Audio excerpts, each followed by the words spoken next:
Hello friends, அஸ்ஸலாமு அலைக்கும். எல்லாரும் எப்படி இருக்கீங்க? நானுமே அல்ஹம்துலில்லாஹ் நல்லா இருக்கேன். இந்த மே மந்த் அப்படிங்கிறங்காட்டி கொஞ்சம் டிலேவாயிருச்சு இந்த வீடியோ போடுறதுக்கு. ஸோ இனிமேல் வந்து கன்டினியூஸாக வீடியோ வரும். கண்டிப்பாக பாருங்கள். இப்போ பார்த்தீங்கன்னா நம்மளுடைய ஸ்டிச்சிங்கில் என்ன பார்க்க போகிறோம்னா பில்லோ கவர் தான். பில்லோ கவர் வந்து சாதாரண பில்லோ கவர் தான். அதில் நாட் வச்சு எப்படி பண்ணுறதுன்னு பார்க்கலாம். இப்போ இதுக்கு ஒரு நம்மளோட பில்லோ ஒன்று எடுத்து வச்சுக்கோங்க. அதோட ஹைட் எவ்வளோன்னு இப்படி மேலேருந்து கீழே வரைக்கும் பார்த்துக்கோங்க. என்னோடது வந்து 18.5 இன்ச் வருது. அதே மாதிரி அதனுடைய அகலத்தை எவ்வளோன்னு பார்த்துக்கோங்க. அதாவது சைட்லேருந்து சைடு வரைக்கும் ஒன் சைடு தான் நம்ம இதில் வந்து எடுக்க போகிறோம். பார்த்தீங்கன்னா இந்த மாதிரி. இப்போ வந்து அகலம் எனக்கு வந்து 12 இன்ச் வந்துச்சு. உங்களுக்கு எவ்வளோ வருதோ அதை எடுத்து வச்சுக்கோங்க. ஓகேங்களா? இப்போ இந்த மாதிரி ஒரு கிளாத் எடுத்துக்கோங்க. நான் ரேசன் சாரியில் தான் எடுக்கிறேன். இதுக்கு வந்து வேஸ்ட் பண்ண வேணாம். 1 மீட்டர் கரெக்டாக அளந்துட்டு அதுக்கப்புறம் கட் பண்ணிவிட்டு அந்த சாரியில் நீங்கள் அளவு போடுங்க. இப்போ பார்த்தீங்கன்னா இந்த மாதிரி ஒரு ஃபோல்டிங் பண்ணி வச்சுருக்கேன் 1 மீட்டர் கிளாத்தை. பார்த்தீங்கன்னா தெரியும். இந்த மாதிரி ஒரு ஃபோல்டிங் பண்ணி வச்சுருக்கேன். இந்த ஃபோல்டிங் சைட்லேருந்து தான் நம்ம இப்போ அளக்க போகிறோம். ஓகேங்களா? இப்போ ஃபோல்டிங் சைட்லேருந்து நம்மளுடைய அகலத்தை அளக்க போகிறோம். ஓகேங்களா? அந்த ஃபோல்டிங்லேருந்து பாருங்கள், இந்த பக்கம் உங்களுக்கு 12 இன்ச்சஸ் குறிக்கணும். அது கூட நம்ம சீம் அலைன்ஸ்க்காக, அதாவது சைடில் பிடிச்சி தைப்பேங்க இல்லைங்களா, அதுக்காக ஒரு 1/2 இன்ச் குறிக்கணும். ஓகேங்களா? 1/2 இன்ச் இல்லை 1 இன்ச் இல்லை 3/4 இன்ச், அது உங்களுடைய விருப்பம். ஓகேங்களா? நான் இப்போ வந்து 1 இன்ச்சுக்கு பக்கமாக, அதாவது 3/4 இன்ச் வந்து நான் சீம் அலைன்ஸ் விட்டுருக்கலாம். இல்லாட்டி 1 இன்ச்சு விட்டுக்கலாம். எவ்வளோ நம்மளுக்கு தேவையோ அவ்வளோ விட்டுக்கலாம். நான் இப்போ 1 இன்ச் வந்து சீம் அலைன்ஸ் விட்டுருக்கேன். அதுக்கப்புறம் பார்த்தீங்கன்னா நம்மளுடைய ஹைட் எவ்வளவோ அதை இந்த சைடு குறிச்சிக்கிறேன். கீழேயும் நான் அதே மாதிரி 13 இன்ச் குறித்து வச்சுருக்கேன். இது கொஞ்சம் பெரிய கிளாத்தாக இருக்குங்காட்டி நல்லா வந்து உங்களுக்கு காட்ட முடியல. இப்போ பாருங்கள், மேலே ஏற்றி காட்டுறேன். கீழேயும் அதே மாதிரி குறித்து வச்சுருக்கேன். இப்போ இதோட ஹைட் எவ்வளோ நம்மளுக்கு வந்து 18.5 இன்ச்சு. அது கூட நம்ம வந்து எத்தனை இன்ச் சேர்த்து வைக்கிறோம் அப்படின்னாக்கா 18 இன்ச் கூட நம்ம ஒரு 1.5 இன்ச் சேர்த்து வைக்கிறோம். அது எதுக்காகன்னு சொல்கிறேன். இப்போ அதே மாதிரி கீழேயும் 13 இன்ச் இருக்க மாதிரி பார்த்துக்கோங்க. இப்போ பார்த்தீங்கன்னா நம்ம ஹைட்டு குறிச்சது, அதாவது 18.5 இன்ச் ப்ளஸ் ஒரு 1.5 இன்ச், அதாவது 1.5 இன்ச். ஓகேங்களா? எக்ஸ்ட்ரா குறிச்சிருக்கோம். அது எதுக்காகனா கீழே பிடிச்சி தைக்கிறதுக்கு ஒரு 1/2 இன்ச்சோ, மேலே மடிச்சு அடிப்போம் இல்லைங்களா மேல் பக்கம், அதுக்கு ஒரு 1 இன்ச்சும் நம்ம வந்து போட்டிருக்கோம். இப்போ இந்த சைட்லேயும் ஃபோல்டிங் வரைக்கும் நம்ம கோடு போட்டுக்கலாம் ஸ்கேல் வச்சு. இது வந்து நம்ம வந்து உங்களுக்கு அப்புறம் சொல்லித்தரங்காட்டி நான் இந்த மாதிரிலாம் கோடு போட்டுட்ருக்கேன். இல்லாட்டி நேராக நம்மளே வந்து கட் பண்ணிக்கலாம். ஓகேங்களா? ஜஸ்ட்டு நம்ம குறிச்சிட்டு அளவை அதுக்கப்புறம் கட் பண்ணிட்டோம்னா ஈஸியாகவே இருக்கும். இந்த மாதிரி கோடு போட்டுக்கோங்க. இப்போ பார்த்தீங்கன்னா உங்களுக்கு ஈஸியாக புரியும்னு நினைக்கிறேன். இதை நம்ம வந்து கட் பண்ணி எடுத்துக்கலாம். ஓகேங்களா? இப்போ நம்ம இதை ஃபுல்லாக கட் பண்ணி எடுத்துக்கலாம். ஓகேங்களா? நீங்கள் தனித்தனியாக 2 கிளாத்தை கீழே தனியாக மேலே தனியாக கட் பண்ணிங்க அப்படின்னா ஈஸி லைன்ஸ் கூட கொஞ்சம் எக்ஸ்ட்ரா சேர்த்துக்கோங்க. ஓகேங்களா? இப்போ பார்த்தீங்கன்னா நம்மளுக்கு பாருங்கள் இப்படி வந்துடுச்சு. இப்போ நம்ம அளந்து பார்த்துக்கலாம் கரெக்டாக இருக்கான்னு. இப்போ 12 + 1 இன்ச் கரெக்டாக இருக்குது. அதாவது 13 இன்ச் இருக்குது, 13 இன்ச் இருக்குது. ஓகேங்களா? 12 இன்ச் வந்து நம்மளோட ஒரு ரெடி அளவு. அது கூட நம்ம 1 இன்ச் வந்து சீம் அலைன்ஸ்க்காக விட்டுருக்கோம். நீங்கள் துணி சுருங்கும் அப்படின்னா 1/2 இன்ச் இது கூடவே நீங்கள் வந்து ஈஸ் அலைன்ஸும் விட்டுக்கலாம். இப்போ மேலே வந்து 1 இன்ச் விட்டுருக்கேன். அது வந்து மடக்கி அடிக்கிறதுக்காக. கீழே வந்து பார்த்தீங்கன்னா 1/2 இன்ச்சோ அல்லது 1 இன்ச்சோ ஓகேங்களா? உங்களுக்கு எவ்வளோ வேணுமோ அவ்வளோ விட்டுக்கலாம். இல்லை 3/4 இன்ச்சு அந்த மாதிரி. இது வந்து 1 இன்ச்சுக்குள்ளே விட்டிங்கனாக்கா நல்லாயிருக்கும். இப்போ நான் கீழே 1/2 இன்ச் தான் விட்டுருக்கேன். ஓகேங்களா? அதாவது 18 இன்ச்சு ப்ளஸ் இது வந்து 1 இன்ச் விட்டுருக்கேன். கீழே வந்து 1/2 இன்ச் விட்டுருக்கேன், இல்லாட்டி 3/4 இன்ச் விட்டுக்கலாம். ஓகேங்களா? 3/4 இன்ச்சு நான் வந்து கீழே வந்து சேர்த்து விட்டுருக்கேன். இப்போ 18.5, அதாவது 18.5 இன்ச் வந்து இதோட ஹைட் விட்டுருக்கேன். ஓகேங்களா? நீங்கள் கீழே 1/2 இன்ச்சு விட்டுக்கலாம். ஆனால் இது இன்விசிபிள் ஸ்டிச்சஸ் போடுறதுக்கு ஒரு 1/4 இன்ச் 1 பாயிண்ட் அந்த மாதிரி எக்ஸ்ட்ரா விட்டிங்கன்னா தான் அந்த இதை நம்மளால் ஸ்டிச் பண்ண முடியும். இதை இப்போ நம்ம வந்து ஸ்டிச் பண்ணி எடுத்துக்கலாம். கட்டிங் அவ்வளோதான். இப்போ ஸ்டிச் பண்ணுறதுக்கு வந்துட்டோம்.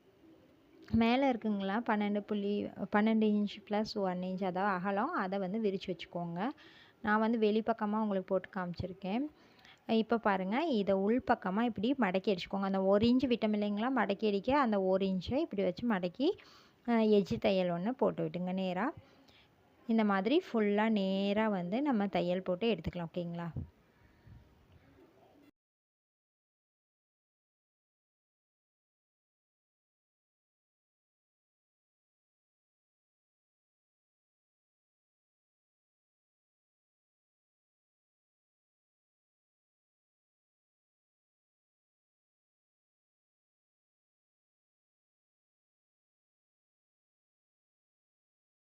இப்போ பார்த்தீங்கன்னா நம்ம இன்விசிபிள் ஸ்டிச்சஸ் போடுறதுக்காக இப்போ நல்ல பக்கத்தை வெளியே வச்சுருக்கோம். ஓகேங்களா, நம்ம தைச்சதை உள்ளே வச்சுட்டு இப்போ நல்ல பக்கத்தவே வெளியே எடுத்துக்கிட்டோம். இப்போ உங்களுக்கு தெரியணுங்கிறக்காக நல்ல பக்கத்தையும் கெட்ட பக்கத்தையும் நான் வந்து டிக் பண்ணி ராங் பண்ணி காட்டுறேன். ஓகேங்களா, இப்போ நல்ல பக்கத்தில் நம்ம 2 கிளாத்தையும் இப்படி மடக்கி வச்சு இதை க்ளோஸ் ஸ்டிச் ஒன்று போட்டுடலாம். ஓகேங்களா, 2 கிளாத்தையும் க்ளோஸ் பண்ணிடலாம். அதாவது ஒரு 1/4 இன்ச் அல்லது 1 பாயிண்ட்டுக்கு நம்ம எவ்வளோ துணி விட்டுருக்கோமோ அந்த அளவுக்கு. இப்போ நான் வந்து 1/4 இன்ச்சுக்கு வந்து தைக்கிறேன். ஏன்னா நம்ம எக்ஸ்ட்ரா வந்து துணி விட்டுருக்கோம், அதுக்காக சீம் லைன்ஸ் விட்டுருக்கங்காட்டி நாம் அதே சைஸ்க்கு நம்ம வந்து தைச்சிட்டு எடுத்துட்டோம். ஓகேங்களா, இப்போ இந்த மாதிரி நம்ம வெளிப்பக்கம் அதாவது நல்ல பக்கத்தில் தைச்சிட்டு இந்த கார்னரை லைட்டாக கட் பண்ணி விட்டுக்கோங்க. அப்போ திருப்பும் போது மொக்கு நல்லா திரும்பும். இப்போ நல்ல பக்கத்தை அப்படியே திருப்பி எடுத்துக்கோங்க. இப்போ பாருங்கள், கெட்ட பக்கத்தில் எந்த ராயேஜஸுமே உங்களுக்கு தெரியாது, அசிங்கமாக தெரியாது. ஓகேங்களா, பார்த்தீங்கன்னா ஃபினிஷிங் ரொம்ப அழகாக இருக்கும். இதுக்கு பேர் தான் இன்விசிபிள் ஸ்டிச்சஸ். ஓகேங்களா, இந்த மாதிரி நம்ம தலைவாணி ஓரம் தைக்கும் போது உள்ளுக்குள்ளே வந்து அந்த அசிங்கமாக வந்து எதுவுமே தெரியாது. அதாவது வியர்டாக எதுவும் நூல் அந்த மாதிரி எதுவுமே நம்மளுக்கு தெரியாது. இதுக்கு மேலேயே நம்ம இன்னொரு தையலை வந்து போட்டு எடுத்துக்கலாம். ஓகேங்களா, உள்பக்கமாக நம்ம வந்து இன்னொரு தையல் போட்டு எடுத்துக்கலாம். ஓகேங்களா, இது ரொம்பவே சூப்பரான ஒரு நீட்டான ஃபினிஷிங் வந்து நம்மளுக்கு கிடைக்கும். ஓகேங்களா, பாருங்கள் இப்போ கெட்ட பக்கத்துலேயும் நம்ம வந்து எல் சேஃபில் தைச்சி எடுத்தாச்சு. இப்போ நம்ம இதை பின்னாடி திருப்பி எடுத்துக்கலாம். இப்போ பார்த்திங்கன்னா நம்ம நாடா தைச்சிக்கலாம். இப்போ நம்ம நாடா தைக்கிறதுக்காக நம்ம ஒரு கிளாத் எடுத்துக்கலாம். அந்த கிளாத் இது வந்து திரிச்சு எடுத்துகிட்டு பாருங்கள், நல்ல பக்கமும் சரி கெட்ட பக்கமும் சரி நீட்டான ஃபினிஷிங்கில் இருக்குது. அதுக்கப்புறம் பார்த்திங்கன்னா இந்த மாதிரி ஃபினிஷிங் நீட்டாக இருக்கும். உள்ளே பார்த்திங்கன்னா ராயேஜஸ் எதுவுமே தெரியாது. நம்ம வந்து நாட்டுக்காக இந்த மாதிரி ஒரு கிளாத் எடுத்துக்கலாம். இது வந்து 20 இன்ச்சஸ் வந்து ஹைட்டும் வித் வந்து பார்த்திங்கன்னா 3 இன்ச்சஸும் எடுத்திருக்கேன். இதை நீங்கள் நாட் திருப்புற மாதிரி திருப்பியும் எடுத்துக்கலாம், அப்படி இல்லைன்னா நான் தைக்கிற மாதிரியும் தைச்சிக்கலாம். இந்த மாதிரி 2 கிளாத் எடுத்துகிட்டு அந்த கிளாத்தோட ராயேஜஸை மடக்கி இந்த மாதிரி ஃபோல்டு பண்ணுங்கள். இப்போ நான் ஃபோல்டு பண்ணி காட்டுறேன். இந்த மாதிரி ஒரு ஃபோல்டிங் பண்ணிவிட்டு அந்த ராயேஜஸை உள்ளே வச்சுட்டு இந்த பக்கம் இருக்கிறத இப்படி மடக்கிக்கோங்க. இப்படி மடக்கும் போது நம்மளுக்கு கொஞ்சம் மொத்தமாக கிடைக்கும். அதனால் துவைக்கும் போது அதாவது நம்ம வாஷ் பண்ணதுக்கு பின்னாடி கூட இந்த நாட் வந்து கொஞ்சம் மொத்தமாக இருக்கும். அதுக்காக தான் நான் இந்த மாதிரி வந்து ஸ்டிச் பண்ணுறேன். அப்படி இல்லைன்னா நம்ம ப்ளவுஸுக்கு பின்னாடி நாட் வைப்போம் இல்லைங்களா, அந்த மாதிரி நம்ம பைப்பிங் நாட் மாதிரி கூட தைச்சி திருப்பி எடுத்துக்கலாம். பட் அது வந்து ரொம்ப வந்து சன்னமாக இருக்கும். அதுக்காக நான் கொஞ்சம் வந்து மொத்தமாக வேணும் அப்படிங்கிறக்காக நான் இந்த மாதிரி ஸ்டிச் பண்ணுறேன். ஓகேங்களா, இதே மாதிரி 2 கிளாத்தையுமே நம்ம ஸ்டிச் பண்ணி எடுத்துக்கலாம். நாட்டுக்காக வச்சுருக்க 2 கிளாத்தையும் நம்ம ஸ்டிச் பண்ணி எடுத்தாச்சு. இப்போ பாருங்கள், இந்த கிளாத்தை 2ஆக வந்து நம்ம கட் பண்ணிக்கலாம். இந்த நாடாவை 2 பீஸாக கட் பண்ணி எடுத்துக்கலாம். அப்போ 10 இன்ச்சஸ் வந்து நம்மளுக்கு கிடைக்கும். ஓகேங்களா, இப்போ நம்மளுக்கு நாடாவை இப்போ எப்படி வந்து ஸ்டிச் பண்ணுறோமோ அதே மாதிரி ஸ்டிச் பண்ணி இந்த மாதிரி கட் பண்ணி எடுத்துகிட்டு இந்த மாதிரி இந்த பில்லோ கவரை 3ஆக வந்து ஃபோல்டிங் பண்ணினீங்கன்னா அதில் வந்து உங்களுக்கு இந்த மாதிரி இந்த பக்கமும் வச்சிங்கன்னா நடுவில் உங்களுக்கு எந்த இடம் கிடைக்குதோ அந்த இடத்த குறிச்சிக்கோங்க. அங்கே தான் நம்ம வந்து இந்த நாட்டை வைக்கணும். ஓகேங்களா, இப்போ நம்ம குறிச்சாச்சு. இப்போ நாட்டையும் வச்சுக்கலாம். இப்போ பேக் ஸ்டிச் போட்டு நல்லா 2 தடவை வந்து தைச்சி எடுத்துக்கோங்க. நான் வந்து நூல் இதே கலர் போடலை, அதனால கொஞ்சம் ஒரு மாதிரி தெரியும். பட் நீங்கள் அதே கலர் நூல் போடும்போது ரொம்பவே அழகாக நீட்டான ஃபினிஷிங்கில் உங்களுக்கு கிடைக்கும். நீங்கள் இதை வந்து கட் பண்ணி கூட எடுத்துகிட்டு வரலாம். நான் அப்படியே வந்து இந்த தையல் மேலேயே போட்டு அப்படியே வந்து பேக் ஸ்டிச் போடுறேன். ஓகேங்களா, உங்களுக்கு இவ்வளோ நீளமாக த்ரெட் வேணாம், அதாவது நாட் வேணாம் அப்படின்னா நீங்கள் அந்த நாட்டோட அளவை நீங்கள் குறைச்சிக்கலாம். இப்போ நான் 20 இன்ச்சஸ் எடுத்தேன்னா நீங்கள் வந்து ஒரு அதில் வந்து கம்மி பண்ணி கூட நீங்கள் எடுத்து உங்களுக்கு எவ்வளோ தேவையோ நீளம் அந்த அளவுக்கு நாட்டு எடுத்துக்கோங்க. இந்த அளவுக்கு எடுத்தோம்னா கட்டுறக்கு ஈஸியாக இருக்கும். அதனால நான் வந்து இந்த அளவுக்கு எடுத்திருக்கேன். ஓகேங்களா, இப்போ இந்த பக்கமும் நம்ம வந்து நாடாவை தைச்சிக்கலாம். ஓகேங்களா, இதையும் நம்ம தைச்சி முடிச்சுட்டு அடுத்த பில்லோ கவர் பார்த்திங்கன்னா நம்மளுக்கு வந்து ஃப்ரில் வச்சது தான் வரும்.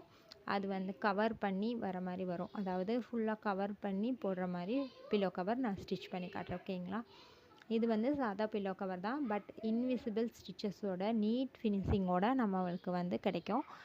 இதில் உள்ளுக்குள்ளே பார்த்திங்கன்னா எந்த ஒரு பிசுறும் தெரியாது. அதுதான் இதோட ஒரு ப்ளஸ் பாயிண்ட். ஓகேங்களா, இந்த மாதிரி நீங்கள் ஸ்டிச் பண்ணும்போது உங்களுக்கு தையலும் பிரியாது. ஏன்னா நம்ம வெளிப்பக்கமாக ஒரு தையல் உள்பக்கமாக ஒரு தையல் போட்டிருக்கங்காட்டி தையலும் சீக்கிரம் பிரிஞ்சு வராது, நம்மளுக்கு உரையும் அவ்வளோ சீக்கிரமாக கிளியாது. ஓகேங்களா, இப்போ பாருங்கள் நம்ம வந்து எல்லாத்தையும் ஸ்டிச் பண்ணியாச்சு. இப்போ இதே அளவுக்கு அதாவது நம்ம எந்த அளவுக்கு எடுத்தோமோ அதே அளவுக்கு இருக்குதான்னு நம்ம செக் பண்ணிக்கலாம். ஓகேங்களா, இப்போ இந்த பிசுறு தெரிகிற நூல் எல்லாத்தையும் கட் பண்ணி எடுத்துக்கோங்க. எங்கெல்லாம் பிசுறு தெரியுதோ அதெல்லாம் கட் பண்ணிடுங்க. இப்போ உங்களுக்கு தையல்லாம் நல்லா தெரியும், வேறு கலர் நூல் போட்டிருக்கங்காட்டி உங்களுக்கு புரிஞ்சிருக்கும்னு நினைக்கிறேன். இதில் ஏதாச்சும் டவுட்ஸ் இருந்துச்சுன்னா நீங்கள் வாட்ஸ்அப்பில் கேளுங்க, நான் சொல்கிறேன். அதே போல் நான் இந்த பில்லோ கவரோட ரெடிமேட் அளவு எவ்வளோ, அதுக்கான துணி எவ்வளோ வாங்கணும் அப்படிங்கிறத நான் உங்களுக்கு வாட்ஸ்அப் குரூப்பில் அமுச்சு விடுறேன் சார்ட்டை. அதை நீங்கள் பார்த்து அந்த அளவு கூட நீங்கள் ஸ்டிச் பண்ணிக்கலாம். இப்போ பாருங்கள் கரெக்டாக 12 இன்ச்சு வருது நம்மளுக்கு அளந்து பார்த்தா. இது வந்து அகலம் வந்து 12 இன்ச்சு கரெக்டாக வருது. அதே மாதிரி 18 இன்ச்சு இந்த பக்கமும் வருதான்னு நம்ம செக் பண்ணிக்கலாம். ஓகேங்களா? இதை நம்ம செக் பண்ணிட்டோம் அப்படின்னாக்கா நம்மளுக்கு ஈஸியாக இருக்கும். நம்மளோட அளவு கரெக்டாக வந்திருக்குது. ஸோ நம்மளுக்கு ஈஸியாக கரெக்டான அளவில் நம்ம ஸ்டிச் பண்ணியிருக்கோம்னு அர்த்தம். நீங்களும் இந்த மாதிரி பில்லோ கவர் ஸ்டிச் பண்ணி அதை வாட்ஸ்அப் குரூப்பில் சென்ட் பண்ணுங்கள். அதே மாதிரி மினியேச்சரும் வந்து A4 ஷீட்டோட கொஞ்சம் சின்னதாக தைச்சு அதை வந்து A4 ஷீட்டில் பேஸ்ட் பண்ணிக்கோங்க. இந்த வீடியோ உங்களுக்கு பிடிச்சிருக்கும்னு நினைக்கிறேன். இந்த மாதிரி நிறைய வீடியோஸ் பார்க்கணுன்னா நம்மளோட சேனலை சப்ஸ்கிரைப் பண்ணி வச்சுக்கோங்க. யாரெல்லாம் இந்த வீடியோ பார்க்குறீங்களோ லைக் பண்ணுங்கள், ஷேர் பண்ணுங்கள், இன்னும் சப்ஸ்கிரைப் பண்ணாதுங்க சப்ஸ்கிரைப் பண்ணுங்கள். பார்த்தீங்கன்னா பில்லோ கவரை நீங்கள் ஸ்டிச் பண்ணி எனக்கு வந்து வாட்ஸ்அப்பில் அனுப்பி விடுங்க. அடுத்த வீடியோவில் இன்னொரு பில்லோ கவரோட சந்திப்போம். தேங்க்ஸ் ஃபார் வாட்சிங்.